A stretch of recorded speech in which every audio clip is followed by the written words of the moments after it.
Hi everyone, Miss Miley here, and we left off on a cliffhanger in our last video because Drake and Obi and Anna had just stumbled upon a very scary looking animal. And I'll recap for you back here in the picture. Remember, Obi put his arm out to stop Drake from moving forward because this is the animal that they saw. And short recap, if you remember, Obi is the one who is supposed to be the Dragon Master, the Rainbow Dragon, and help them go find the Rainbow Dragon so that she can bring rain. So they're on their way to go find the Rainbow Dragon in the cave, okay? So let's find out what happens in Chapter 9. Chapter 9 is called KWAKU. Obi put a finger to his lips. Shh, don't move, he whispered to Drake and Anna. It's a warthog. If you make any fast movements, it might attack. Obi raised his arms above his head and crept up to the warthog. Then he made a very loud, scary noise. Roar! Frightened, the warthog squealed and scrambled away. Wow, Obi, that was awesome, Drake said. You sounded like a big, scary cat. So look, there he is with his arms raised. I was pretending to be a lion, Obi said. Do you have lions in Bracken? Drake shook his head. They're big, fierce cats, Obi explained. Anna smiled at Obi. You are very smart and brave. I think you were born to be a dragon master. Yes, Drake agreed. You found water for us. You scared away the warty hog. You're amazing. Obi gave them both a shy smile. They caught up to Worm and Kepri, who had started moving again. A few minutes later, Obi's dragonstone began to glow very faintly. So that means it's not glowing very brightly. It's like very little. So you can see in the picture. And so see, he starts to notice it down here. Obi, look, Drake cried, pointing. Your dragonstone is glowing. The rainbow dragon is trying to connect to you.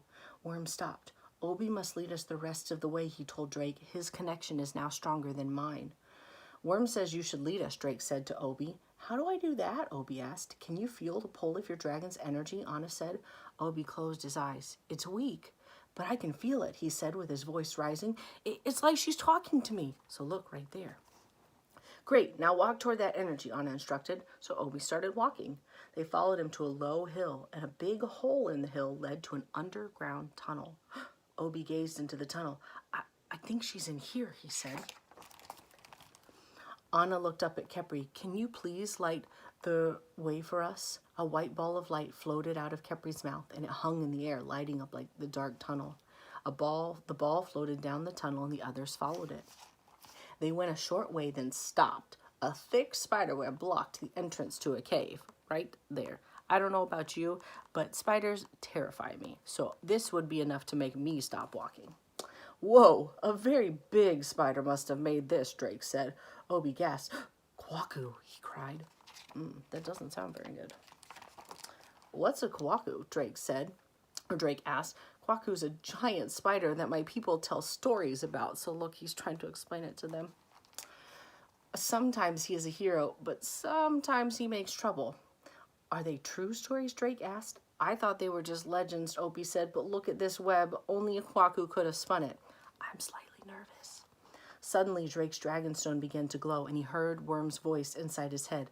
Obi is right. KWAKU has trapped the rainbow dragon inside her cave. So, kind of like Obi said, KWAKU is either nice or sometimes causes trouble. Right now, causing some trouble.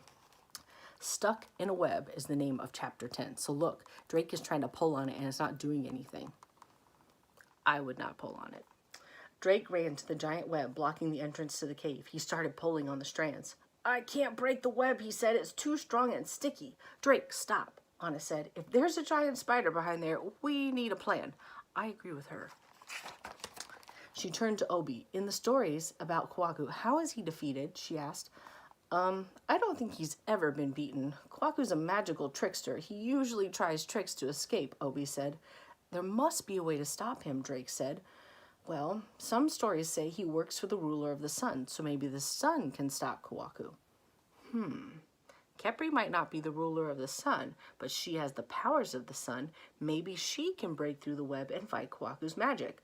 Anna turned to Kepri. Use a sunbeam on the web. So there, she's telling Kepri what to do.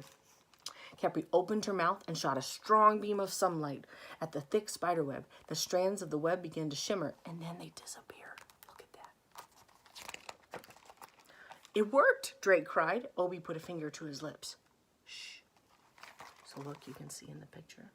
They've gotten through. They stepped into the cave, the ball of white sunlight still floating in the air, lighting up the dark space. Drake and Anna gasped. A dragon with a very long body was wrapped in a cocoon of spider silk. Through the silk, Drake could see the colors, the dragon's rainbow-colored scales. "It's the rainbow dragon," Obi cried. But look, the rainbow dragon is trapped. Remember how strong the web was when Drake tried pulling on it? Now the spider has wrapped up the rainbow dragon, so imagine how strong this silky string from the web is. "Kepri, use another sunbeam to get rid of the cocoon," Anna commanded. The sun dragon aimed a strong beam of sunlight at the rainbow dragon. The webs began to shimmer, but before they could disappear, click, click, click. A loud clicking sound began to echo through the cave. Kepri stopped shooting her sunbeam and turned toward the sound. So I'm going to cover this up so you can't see just yet. But look, Kepri's trying to take the silk off of the rainbow dragon. But what's on this next page? A giant spider. Oh no, right there. Eek. Crawled out of the shadows. His 8 long legs were black with yellow stripes. His round body had a black and yellow pattern. 8 round black eyes stared at the dragon masters and their dragons. Drake, Anna, and Obi slowly started to back up. I would be shaking. Eek! With a cry, the spider scurried towards them. Kepri and Worm charged forward, protecting the dragon masters. Kepri hit him with the sunlight. Anna yelled. Kepri hit him with the sunlight. Kepri aimed a beam of sunlight at KWAKU, and the spider jumped to avoid it. He hung upside down for the ceiling of the cave, and in a flash, he shot his sticky webs right at Kepri. Look.